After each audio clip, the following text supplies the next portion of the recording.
involved in a lot of... Good morning, Your Excellencies, distinguished guests, ladies and gentlemen, welcome. My name is Gonzalo Castro de la Mata. I am the Executive Director of EARTHNA. And EARTHNA, that in Arabic means Our Legacy, is a new policy center that is being launched today at this event. It's part of Qatar Foundation, and this policy center will promote sustainability policies to help the state of Qatar move towards a sustainable path of development, but it will also serve as an example and as an inspiration for other countries in similar arid environments. It will also focus on energy transition, given Qatar's critical role in the international energy markets.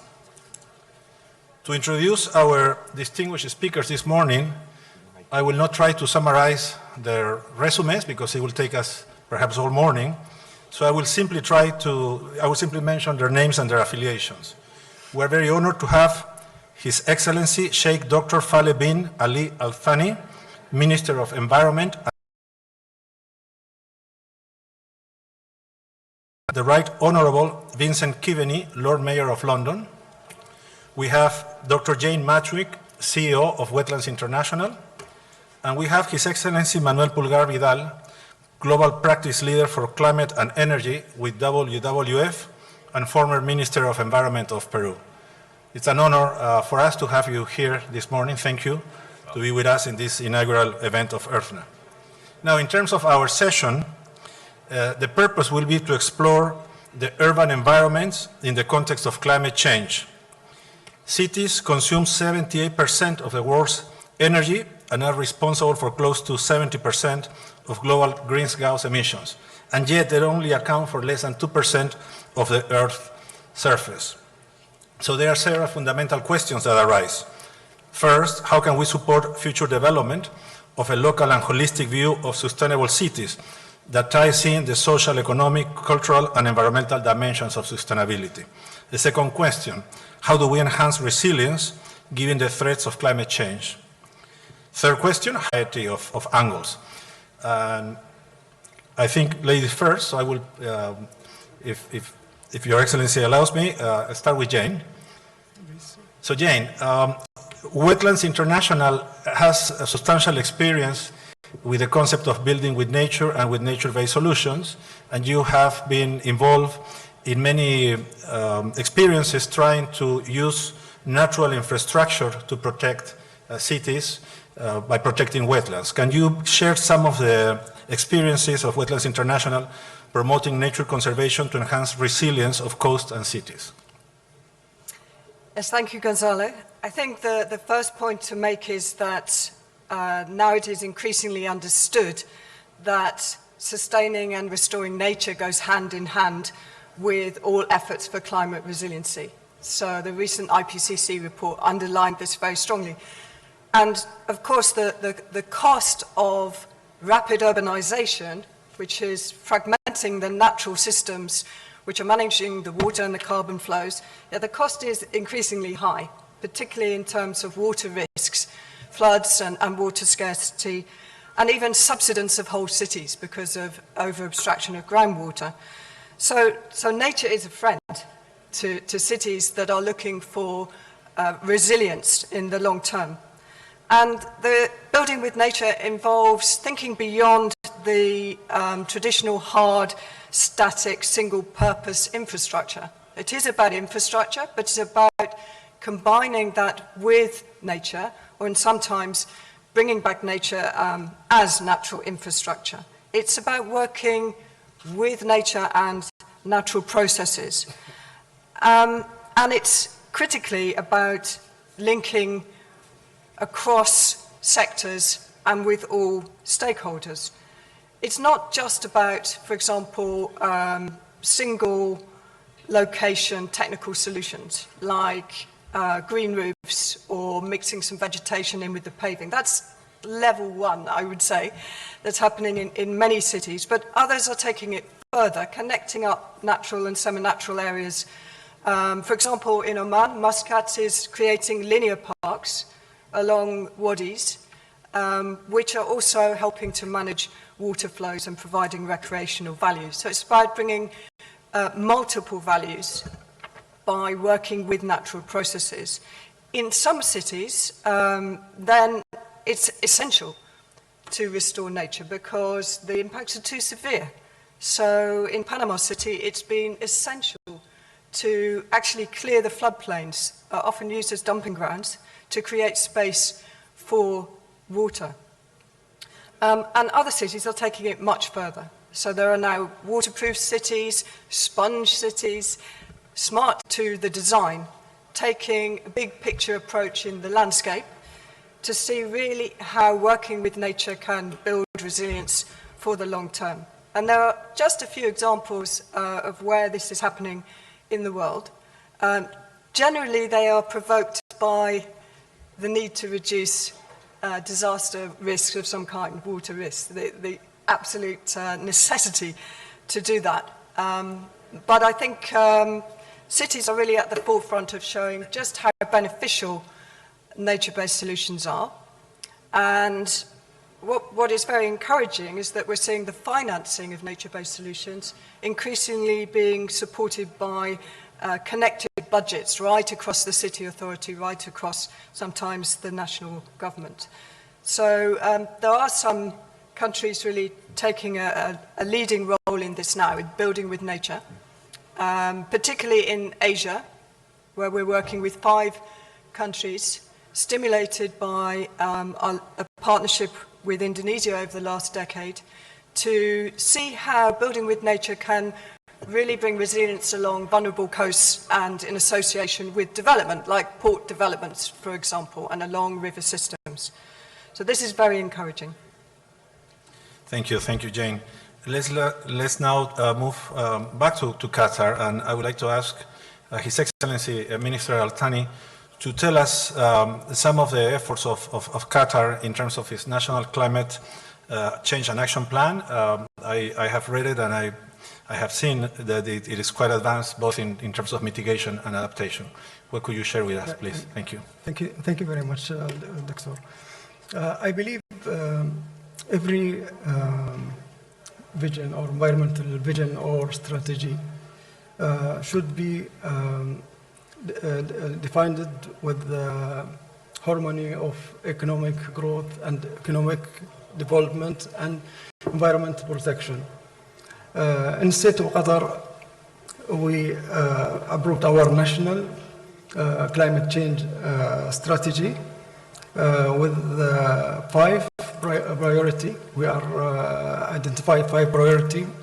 The first priority in our strategy is reducing the greenhouse gases emission, and also make sure the air quality also in the cities. In Qatar, we announced in the COP26 that Qatar going to reduce the greenhouse gases by 25% in 19 or in 2030. And all the stakeholders in Qatar, they are working together to make sure this not mainly in Qatar. In Qatar, we aim to achieve 100% of recycled water to be reused. 100% of green fodder in Qatar irrigated by TSC. TSC also been used since long time for cooling and industrial purpose. The other thing is biodiversity. We have our own biodiversity action plan in Qatar. The main aim of this strategy is to make sure our ecosystem is healthy, and also to control any activities since, like hunting or fisheries. Also, we studied the waste management in Qatar. We have our own program, approved program.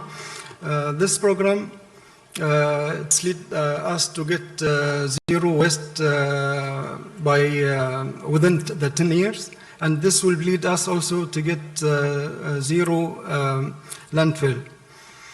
Also, we studied and our strategy also to the land use of, as Qatar, it is like a small country, so we are thinking to maximize the usage of the land and the productivity. Also, I believe I have some details I can also provide you later for all the examples we achieved so far in this strategy. Thank you. Thank you, Your Excellency. Thank you very much. Now we will talk about a little bit of finance. Finance is critical to tackle the climate crisis, and I will ask the Lord Mayor, you were involved in at the recent COP26 organizing a very important roundtable on finance for climate. Would you share your experience with us? Thank you. Thank you, Gonzalo. You're right. Finance is absolutely at the heart of the solution to what we can all see around us as an enormous global challenge. The City of London is a global financial centre through which capital flows. A lot of that capital is located in the City of London. So it's something that we're at the heart of this discussion. In Glasgow, the Glasgow Financial Alliance for Net Zero, led by Mark Carney and others, that commitment, you'll have heard, many of you in the room will be aware of that commitment, $130 trillion committed, private finance committed towards the climate change. And every business leader I talk to, the chairs and CEOs of major financial institutions, the question they were asking within 2 weeks of getting back to London from Glasgow is, okay, that's the commitments on the table, how do we make it work? How do we mobilize that? And it's about mobilizing it, channeling that finance particularly into the emerging markets, the developing markets, the cities of the global south that will need that finance. And it is absolutely the right way. Why? Well, it's the right thing to do from the climate's point of view. It's the right thing from a business point of view.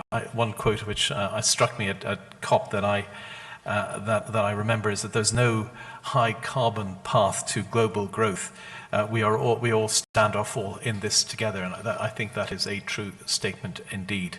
So what we're doing, looking at where we go with those commitments in our back pocket, a few themes I'll be exploring. Actually, we've got an event coming up in London on the 11th and 12th of May. A Net Zero Delivery Summit, which we're hosting in Mansion House, my home and office as Lord Mayor, as part of the UK's COP presidency this year. We'll be doing a number of things at that event. We'll be consolidating the GFANZ, the Glasgow Financial Alliance for Net Zero. We'll be consolidating that and we'll be looking at the progress that's being made by GFANZ at the moment.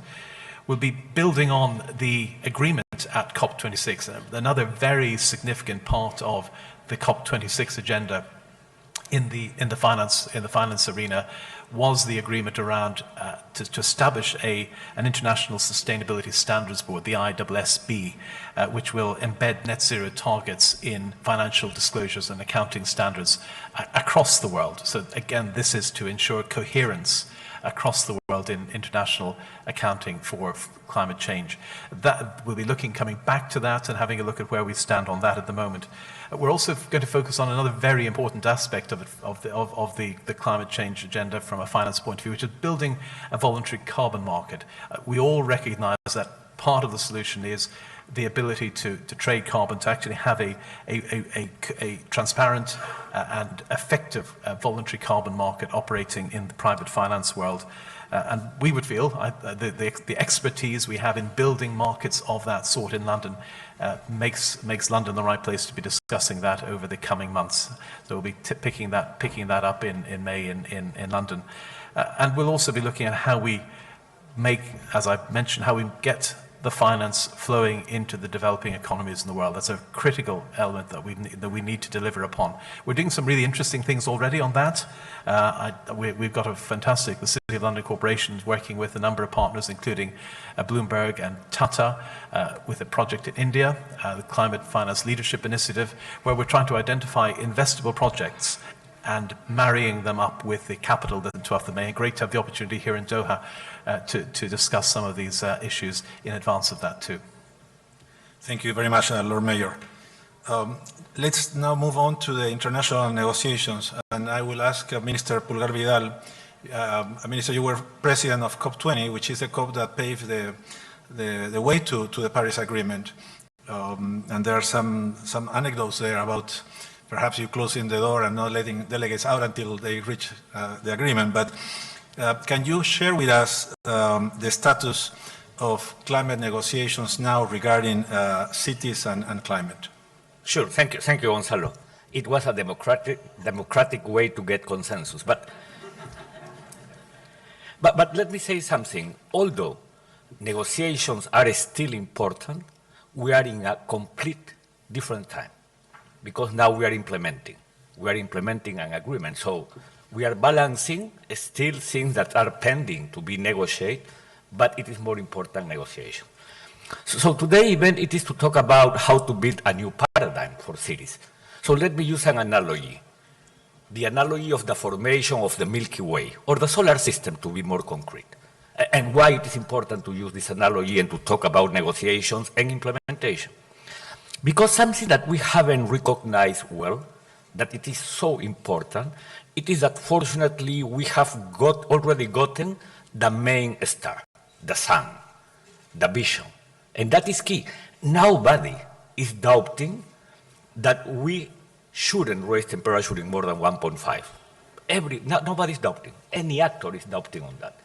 And because of that, nobody is doubting that we have to move our planet to be net zero and resilient by 2050. And to do that, we have to raise ambition in the current decade. So that is the sun. And it is good because that is the way in which we can move collectively our action forward. For sure, probably this is a more global reflection. The point it is how can we build that vision for cities? In that sense, my first suggestion for today's event, it is cities have to develop the net zero vision. Some cities, fortunately, have started to work on that, but not everybody. So the point it is how can we define our clear vision to 2050 for the cities. But we need not only to have the main star, we have to have gravitational forces. It is the only way to put all the actors into a good and accurate orbit. And one of the first gravitational forces, it is to have clear plans. We have national determined contribution for countries, but not for cities. And the only way to, but more than just the NDC, we do need to develop the long-term strategy. Because I'm not sure if it is true that this is a Japanese phrase, no? Action without vision, it's crazy. Vision without action, it's dream. So the point is that we don't need to connect the NDC with the long-term vision. It is the only way to really move into that. But also we don't need to have targets. And when we think about cities, we do have to develop targets for transport, for waste, for energy, for buildings, so to all the sectors. Because remember that science has already suggested us to transit the cities and infrastructure sectorial transition, so to walk that transition. Remember that the IPCC has suggested 4 transitions: the energy, the industry, the land use and deforestation, and the cities and infrastructure. So it is a key one because we have to remind that for now, 55% of people live in cities, of the global population. 75% of natural resources consumption, it is in cities. And 70% of carbon emissions, it is because of cities. So it is the main place to act. It is the main place to implement. But also, and this is a third gravitational force, it is about the economy front. That is key. You know that I am used to saying, despite that I was strongly involved in moving and pushing the Paris Agreement, now I am saying, if you wish, forget, because that is an agreement. But it is not just about an agreement, a document. It is about the economy. Your economies will suffer if you are not able to understand that this is an economic debate. That is a key one. Things have started to change in relation to the climate debate. The new economy has a strong climate conditions now. Carbon pricing policies, carbon border adjustment in Europe, the Green Deal even in Europe. So it is becoming more important for the competitiveness of countries, not the GDP, but the volume of carbon of your product. So if we are not able to understand that, we will lose. We will really lose the ability to connect our development with the new economy of the world. So that is an important element for cities. It is the only way to do it. But also it is important to have science as a clear light to move our actions. The recent Working Group 2 IPCC report, as part of this sixth assessment, it is saying how vulnerable we are. But also what it is referring, it is the level of risks. And the level of risk, it is not only because of the natural consequences of climate change that can change ecosystem, that can raise the sea level, that can melting glaciers or the poles. But also it can affect our economy. But also the vulnerability, it is related to our lack of governance and lack of resources. So we do need to think on how to reorganize our governance, how to rethink our governance as a way to address climate change in a more effective way. And interesting, it is happening. Look, I used to be Minister of the Environment in Peru. We have my colleague, Minister of the Environment, but he knows that now countries are more thinking in ecological transition. And why? It is not just a title. It is that now we do need to have authorities that can be able to connect the economy, the development, the environment, and the international process. So to recognize that there are trends, and those trends must be addressed in an integral way, and not by pieces in a fragmented way.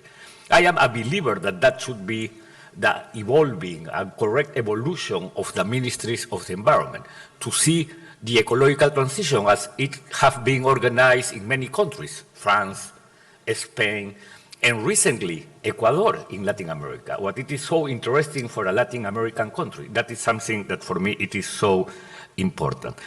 And then you said something so important. Also, a gravitational force, it is to integrate climate and nature, because are the two sides of an intertwined crisis. And nature-based solution could be that low-hanging fruit that can make us more able to create that convergence. Nature-based solutions, it is a strong tool, because it is a tool that can help us to address a societal challenge. And that societal challenge could be climate in the mitigation and adaptation side. It could be water scarcity or water security, to be more clear, food security, disaster risk management, or biodiversity loss. The point is that that is the objective. But the second element of nature-based solutions, it is that it must be through a sustainable intervention on nature. So not every intervention on nature, it is nature-based solutions. That is so important to be mentioned. If I am thinking just in planting trees, but if by doing that you can affect an ecosystem and its functioning, it is not nature-based solution, because you do need to guarantee the permanence of the ecosystem service, and you do need, on the other hand, to produce a biodiversity net gain. Those are two conditions. And the third value, it is that trade-off analysis and the social consideration. So nature-based solution, also it is a very inclusive mechanism to promote that convergence. And probably my last point, it is that a gravitational force for cities, it is that a responsible climate city and its authority, it is the best way to politically empower the local authority. Because you can connect with people. And you know how far away sometimes we are from the local level of authority to the national level of authority. The point is that if a mayor, if the authority of a city, it is able to bring people and to promote the behavioral change, it can empower the local authority in its role. Let me finish by saying something important. In 2014, when we launched, at that time it was called the Lima-Paris Action Agenda, that was the beginning of the non-state actors engagement. Now, after that, changed the name into the Marrakesh Partnership, in Morocco for sure. And now in Glasgow, what we saw, fortunately, it was as important of parties and negotiators, non-state actors participating in equal relation. Because there are no way to implement if it is not with the business sector, with the academia, with the civil society, and with the local authorities. So let me finish by saying it is possible to build this new paradigm for sustainability, but by having those considerations and those gravitational force that can create the most accurate orbit. Thank you. Thank you very much, Minister Pulgar-Vidal. Let's now return to Qatar, and you mentioned net zero by 2050. Your Excellency mentioned efforts of reducing emissions by 25% by 2030, which is a very aggressive.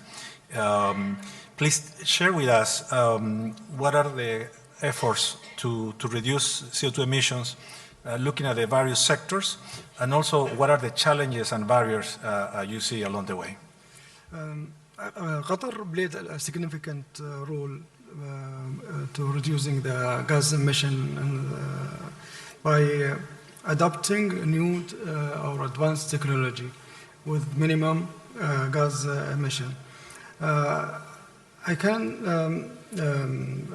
The biggest challenge here in Qatar is the water, as I mentioned before, is very important for us, and also to control the waste management. I can give you also some examples of our achievement in reducing the carbon dioxide in Shaheen gas field. It's considered one of the biggest gas or natural gas field in the world. We managed to reduce 80% of the gas emission of the flare, and this has been recorded in the World Bank. And also, we have the biggest or the largest carbon capture storage in the MENA region. The capacity of this storage is like 2 million ton of carbon dioxide, and we are planning also to expand it to 9 million by 2030.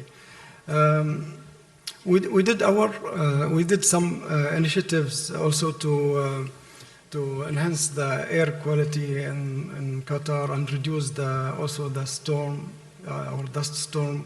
We planted almost 1 million trees across the country, and we are committed also to increase this number to 10 million trees by 2030. All these efforts, also including the energy in Qatar, this year, inshallah, we have the first solar power energy in Qatar, producing 800 megawatt. This is the first plant in Qatar, and we are using the photovoltaic technology, and this is actually the first phase, and we're going to expand it to 1.6 gigawatt by 2030. I believe this is the most. Also, I want to say about the recycling the materials. Here in Qatar, we managed to reduce or reuse the almost 40% of all projects, materials or construction materials and demolitions and construction materials, especially in the FIFA stadium. And we are thinking also to adopt this for all, even the small or bigger projects. Thank you very much, Your Excellency. Now we return to London. And Lord Mayor, if you could share with us some of the experiences and examples from London's path to become carbon neutral. Yes, indeed. Well, I'm Lord Mayor of the City of London, which is a city within a city, in a sense, the historic centre of London itself. And we have a very ambitious but a very achievable climate action strategy for the City of London. We perhaps don't face some of the challenges. It's a intensive office-based part of London, mass transit, high-tech businesses that are based there. So we're fortunate that we don't have some of the more entrenched challenges posed by manufacturing or by residential accommodation to that extent as some other centres do. We're also fortunate, I have to admit, we are fortunate in that we have an element of independence from government in the way we can run our affairs within the city, and we also have a certain amount of our own financial resources, so we're not constrained by perhaps as some other local authorities are around the world. That said, and actually in that respect, actually Manuel's comments about empowerment really did resonate with me. I think that idea of empowering local authorities to actually to action their own solutions, I think is a very powerful one. It's what we're trying to do with our own climate action strategy, where we've committed to be net zero in respect of our own, the city corporation's own activities by 2027, and net zero across our value chain by 2040. And indeed, that's scope 3. It's looking at 2040 as the target date for that. Indeed, we're looking at the entire square mile, the City of London itself being net zero by 2040. So that's 10 years ahead of the UK government's target for the country of 2050.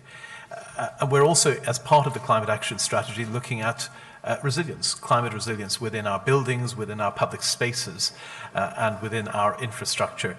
And again, picking up Jane's comments at the start of this session, again, her comment that nature is our friend in this respect, again, resonated very strongly with me, because a lot of our thinking is now looking at how we combine climate and nature in what we're doing.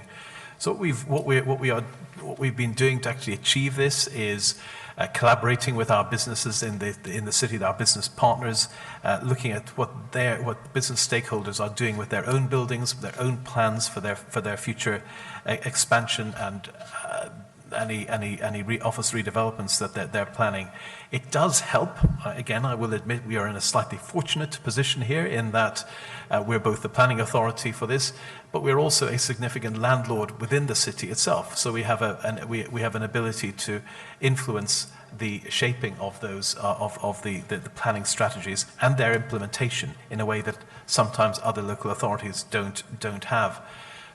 But it is a fully integrated approach. So we're looking at the planning needs for the future, but also looking at the types of business buildings that are being built, looking at the carbon implications of replacing existing buildings, looking at the use of green spaces, looking at the uses of innovative technology, looking at transport solutions, looking at delivery solutions. All of this being integrated into a climate action strategy that will deliver that very ambitious goal of achieving net zero for the central part, the central business district of London by 2040.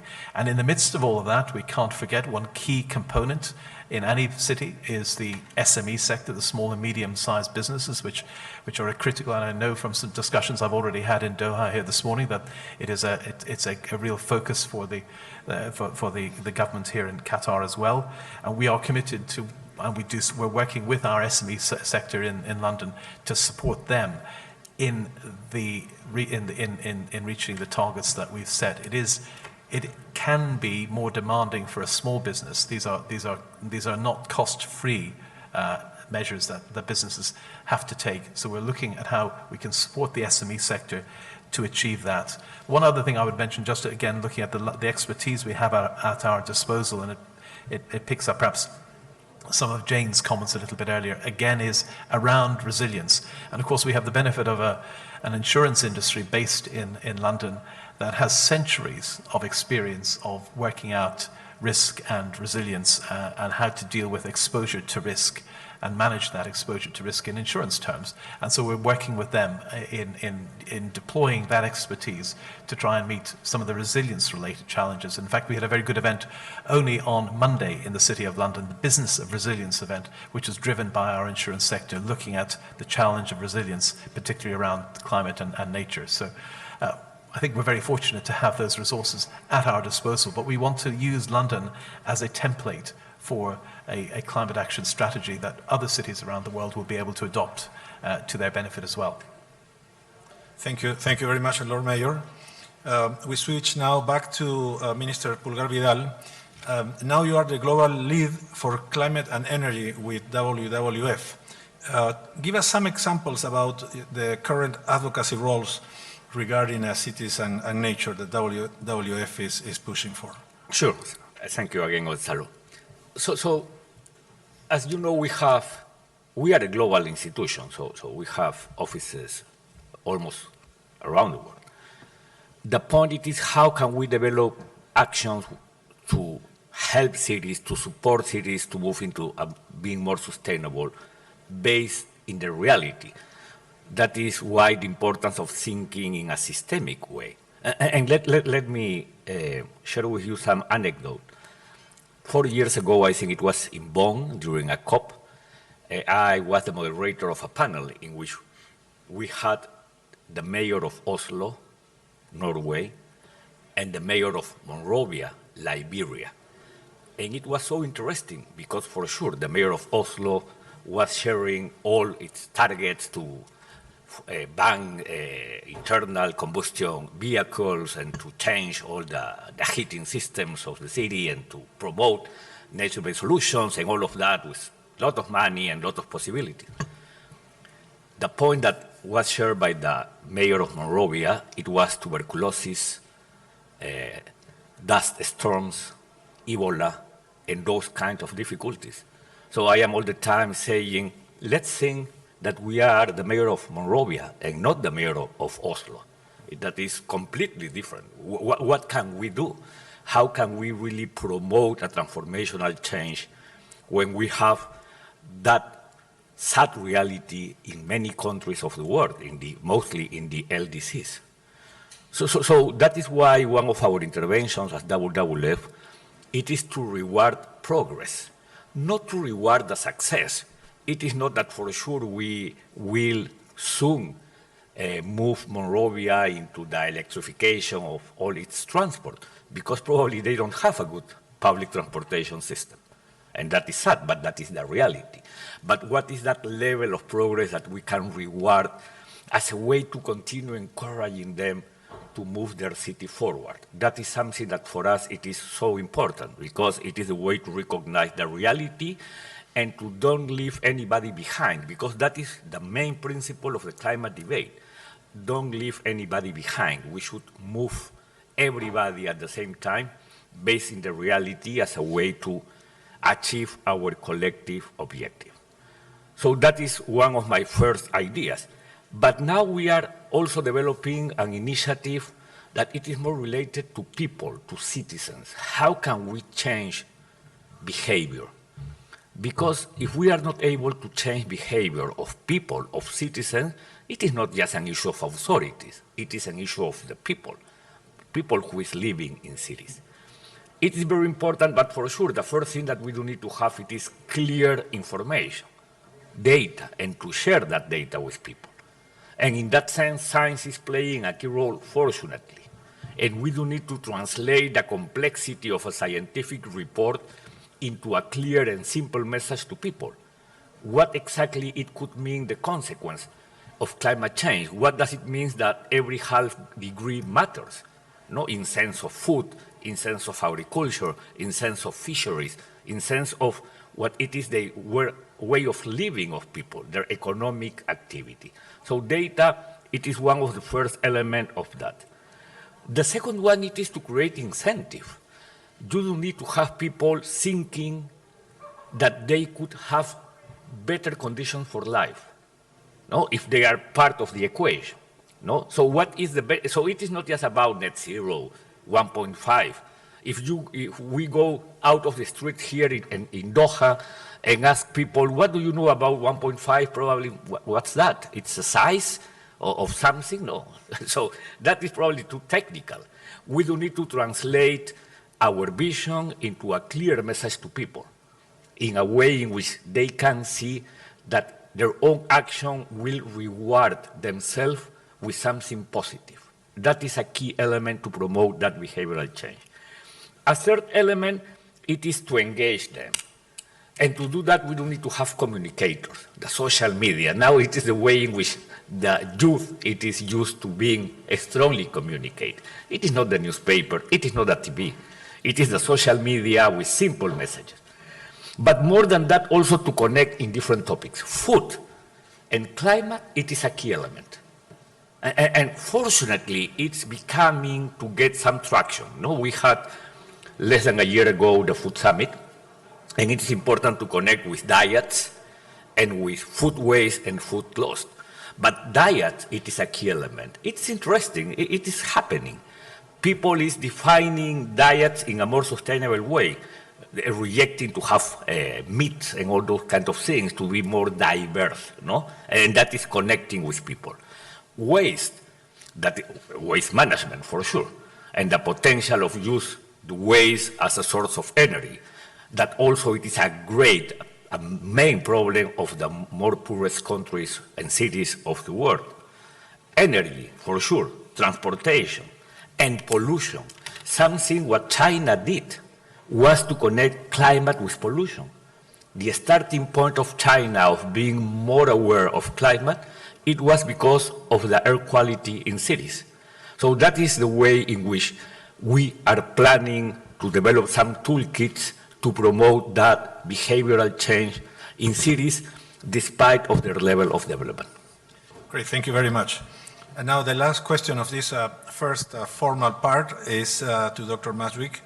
Last year, we witnessed how in central, the heart of Europe, there were floods that were really impacting cities that you would think that were protected. And the reason is that the wetlands around the rivers have been drained. So that's an example of how conserving wetlands can really enhance resilience of cities. But let's talk about mangroves. Similarly, here in Qatar with sea level rise, mangroves can serve to protect the shorelines. Do you think that's an option for Doha, for Qatar? And what are the experiences conserving mangroves for coastal resilience? Yes, mangroves are they're essentially wetland forests. They're the natural protectors of tropical coasts. They're also, of course, vitally important for fisheries. They're the nurseries for the fisheries, and they have enormous biodiversity and medicinal value too. But sadly, of the 33 million hectares of mangroves that once existed, half is gone, and 20% of what's left is also quite degraded. So there's a big job to do globally, well, in the tropics, to restore. And not all can be restored, but reasonable target is 20% of the mangrove cover needs to come back by 2030, so this decade. So there are some governments who are setting some targets. Notably, Indonesia has pledged to, and is busy restoring 600,000 hectares of mangroves.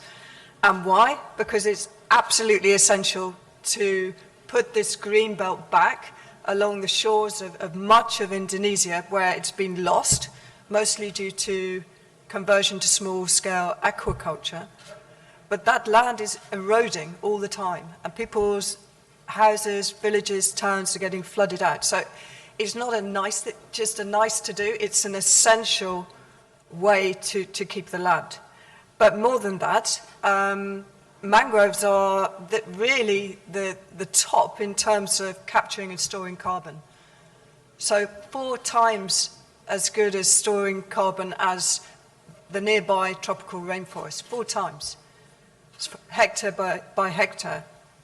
So it really makes sense in terms of carbon capture, first to hold on to every scrap of mangrove that remains, also in the Qatar environment and in the Gulf, but also to enable recovery. It brings benefit for the climate in terms of this mitigation, keeping the carbon in, but also adaptation, because as the sea level rises, mangroves can adapt to that, whereas fixed seawalls, they can't. It brings livelihood opportunities, and it brings back biodiversity. So there are many, many reasons to make this happen. Unfortunately, a lot of the attempts to bring back mangroves fail. So what Wetlands International is busy with is bringing the science and the practice. We have decades of experience of this, and so do our partners. We're bringing this to the fore. Essentially, we need to understand why mangroves have disappeared in a certain area in order to enable them to recover through natural regeneration. And there is much planting which fails because it fails to tackle that root cause of loss. So there is a lot of science on that. And there is a global mangrove watch online facility now that we've put together with all of our partners, WWF, the Nature Conservancy and others, that brings together all that data. And so at any scale, global, country, or even on a site, you can find out what is the characteristics of the mangroves in this area, what are the trends going on, and perhaps where is action most needed. So this is a big challenge in this decade. And in the temperate zones, there are equivalent habitats and the same kind of urgency. And essentially, it's not possible to achieve the climate mitigation and the climate adaptation goals without really stepping up these kinds of measures for putting back the natural systems. It's not an option. And even though carbon capture technical solutions to that are probably necessary, it's not going to be enough. And we still need this fabric of ecosystems to give us that resilience in our cities and outside of the cities. Thank you so much, Jane. Unfortunately, we have to end fairly soon, otherwise I'm going to turn the lights off. But I would love to give each of our distinguished speakers 30 seconds for any final thoughts that you may want to share with the audience. Your Excellency, please. Okay. We are totally agree with you about the advantage of mangrove here in Qatar. All the areas found the mangrove is protected by the law, and the initiative of 10 million, the majority will be a mangrove tree. Not only in the land, even we are going to use it in the island of some islands in Qatar. Also, I want to say about we should invest more in the technology and improving the industrial process and increasing also the efficiency of this process. Thank you very much. Thank you, Your Excellency. Lord Mayor? Thank you, Gonzalo. It's been a great discussion. I mentioned Manuel's comments about engaging people, connecting people. I think is perhaps the one thing I'll take away, the role that business has to play in that. Businesses are people, of course. And in many cases, the first time people begin to think about the challenge of climate change and how they address that challenge is within the context of a business that itself is addressing the climate change challenge. And it's a really good way to engage people with that. And of course, the role of finance in that, which I've mentioned in my earlier remarks.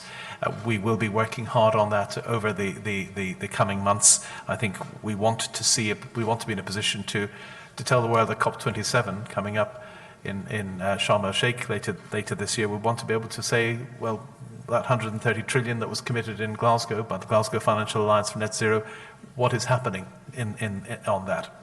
And I think after the event in London in May, the Net Zero Delivery Summit, I think we'll have more to say on that. It's one of a number of events. I've mentioned the resilience event. We also had a very good event in London earlier this week on TNFD, the Task Force for Nature-Based Financial Disclosures, alongside the TCFD for the climate-based financial disclosures. So we're pulling all of these strands together, trying to use the convening power that we have, the financial convening power we have in London, to achieve some real progress on these issues. Thank you very much. Dr. Masvik, 30 seconds. Yes, final words were, let's connect nature and climate, and also to do that, break through the silos. So actually break through the silos of urban and rural. We need to see this as part of the same landscape, take a bigger picture view, and to follow what Manuel said, it's now about implementation. We know this makes sense, but we lack the way to bring together the different sectors, the different stakeholders from the landscape up, and to connect that with the finance that's increasingly available at the global level. And I would say that NGOs like Wetlands International and many other partners, we play a key role in helping bring the dialogues to connect across the sectors, across the stakeholders, and bring this bottom-up push for change, along with what can be done at the political level. Thank you, Jane. Minister Pulgar-Vidal, 30 seconds. As former French President François Hollande said some years ago, this is an irreversible and unstoppable process. So don't make any sense to resist to the process. And as I've already mentioned, it is an economic debate. So my point is, let's start to walk the four suggested transition. If not, the economy is going to leave us behind. It is so important to understand that message. Even in difficulties, some years ago in North America because of an election, then pandemics, now a war, even with that situation, the climate debate not only will survive, but also will get success. Thank you very much. Well, what a treat for Earthness to have its birth certificate signed and certified by this distinguished panel and this really exciting discussion. So I would like to thank our speakers and to ask for a round of applause to them to finish it.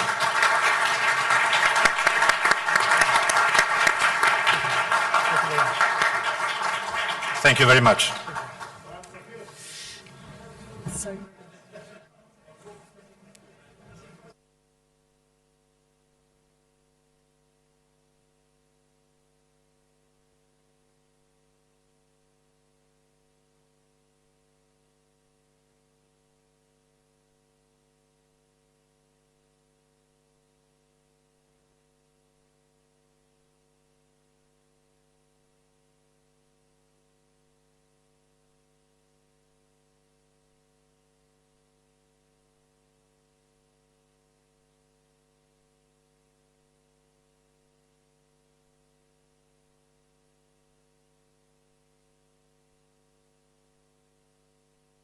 And she informed that about the creation of the center and that you will be arriving.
Test, test, test, test, test.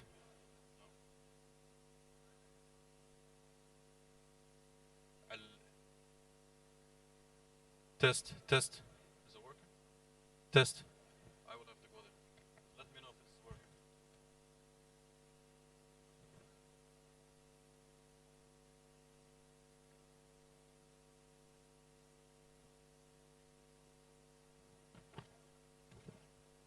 Test, test. Test. If we can please make room to the outside, because we need to fill out the space for the next event. Thank you. Yeah.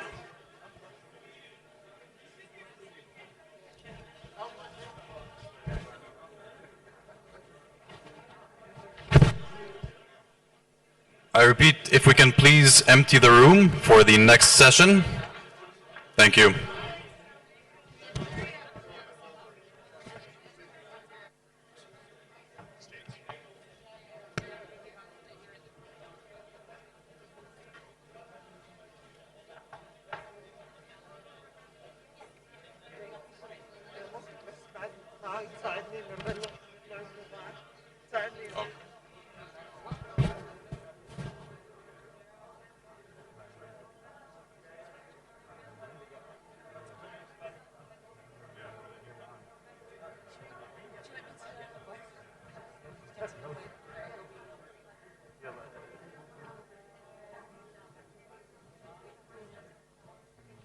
Yes, yes, I think.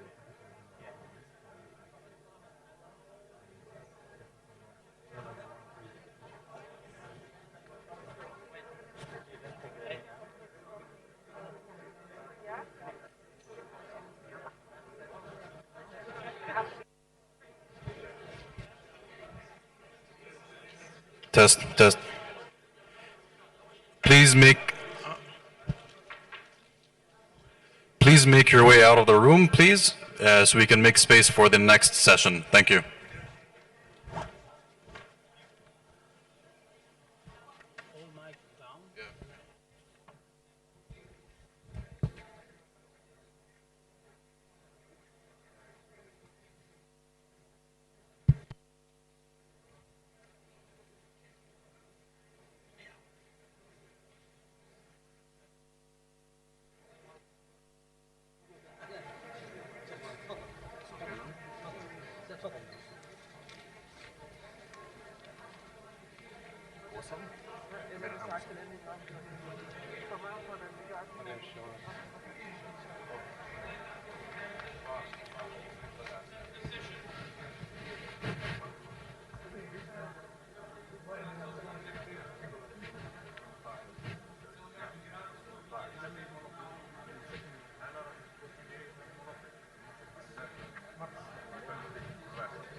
This is 2 hands for.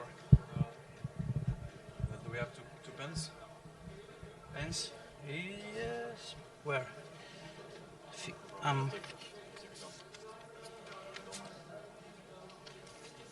One, I would bring that.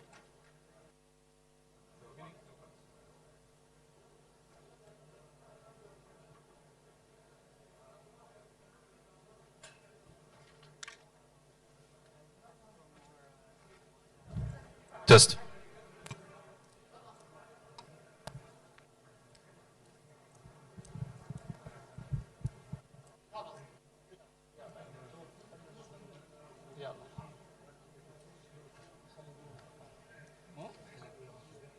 الحين هي ولا مو موجوده؟ خلت باك جراوند. تمام. شغال؟ ايوه. تمام. خوش تمام. تست. لا بس واحد يكفي. بس واحد. بس واحد يكفي. قلمين حطهم هناك. ها؟ قلمين. اوكي ما عندك مشكله، ما حد يقعد اصلا. ما حد اوكي. ما حد 10 دقائق. شغل على الواقف. اوكي. احنا امبارح حاولنا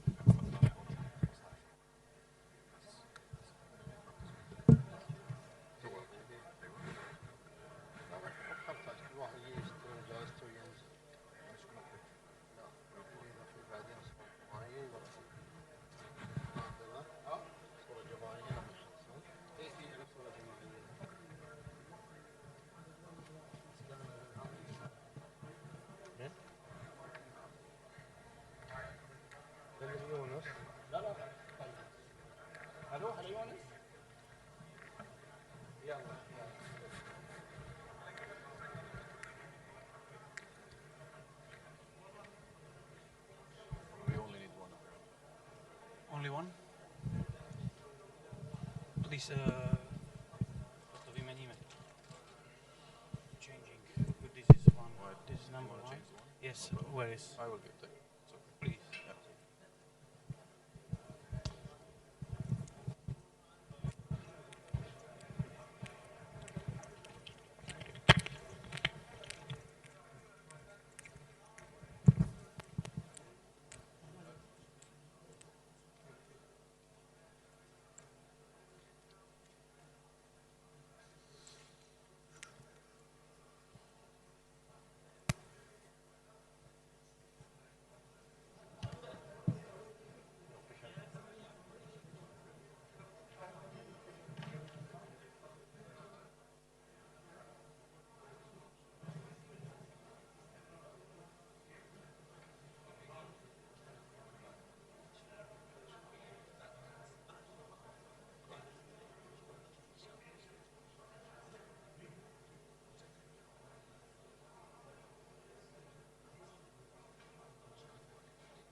بسم الله الرحمن الرحيم. الحمد لله والصلاة والسلام على رسول الله. سعادة الدكتور أحمد بن حسن الحمادي، أمين عام وزارة الخارجية، نائب رئيس اللجنة القطرية لتحالف الحضارات. السيدات والسادة الحضور الكرام. Ladies and gentlemen, honorable assembly, it is our great pleasure today to welcome you here to the honoring of the winners of Qatar's Global Dialogue of Civilization Award in its third installment. The handing out of this award is part of Qatar's action plan for the Dialogue of Civilization. This global award, since its inception in 2018, has grasped the attention of all researchers from all over the world, and this was manifested by the rising numbers of the people who applied from one year to another. The award has contributed to reinforcing Qatar's role at the level of the dialogue of civilization and peaceful coexistence amongst various cultures and civilizations. And as part of our efforts to spread civil dialogue inside Qatar, the Dialogue of Civilization Award was launched for institutions and for research at the student level. And here it is worth noting that those two awards are handed out in collaboration with the SSCO Dialogue of Civilization, the Dialogue of Civilization Chair, as well as the National Committee for Education, Culture and Science. Ladies and gentlemen, it is our pleasure now to invite His Excellency Dr. Ahmed bin Hassan al-Hammadi, Secretary General of the Ministry of Foreign Affairs, to hand out the awards and honor the winners of Qatar's Global Award for the Dialogue of Civilization and Qatar's Award for the Alliance of Civilization for 2020-2021. First of all, the names of the winners of Qatar's Dialogue of Civilization Award. Second place, Dr. Abdul Karim Al-Khalali from CD Muhammad bin Abdullah University in Fas, Morocco.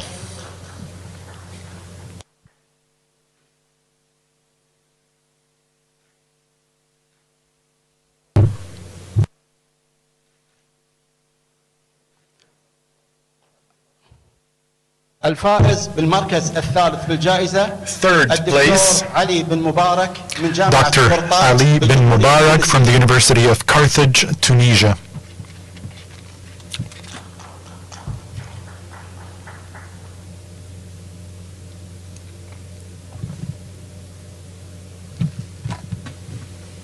أما الآن مع تكريم الفائزين And now, قطر لاتحاد we move on to honoring the winners of Qatar's Alliance of Civilization Award 2020-2021 for educational institutions. First place, Al-Aqsa Preparatory School for Girls.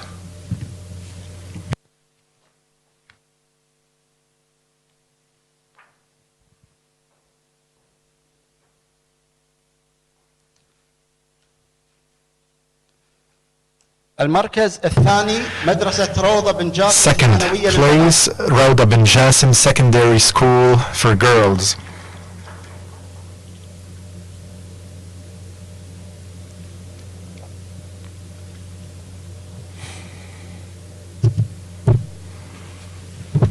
المركز الثالث مدرسة خديجة بن Third خويلد place, Khadija bint Khuwailid Elementary School for Girls.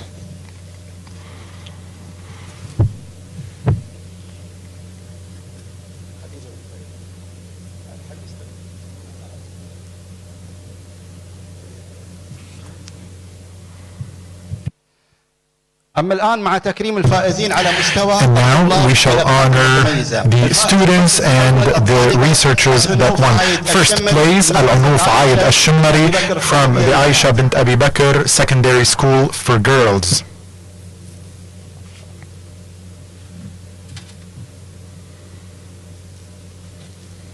الفائزة بالمركز الثاني من جمهورية Second place, from the Republic of Tajikistan, Haditha Faiz Alizoda from the Rauda bin Jassim Secondary School for Girls. الفائزة بالمركز الثالث الطالبة دعاء Third place, Dua Hatem Al-Barawi from the Al-Iman Secondary School for Girls.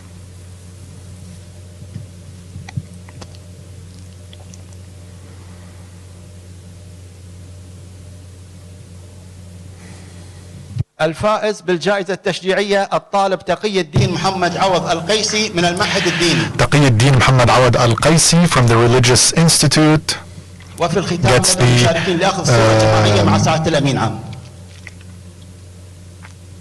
Encouragement Award. And now let us please take a group photo with His Excellency the Secretary General.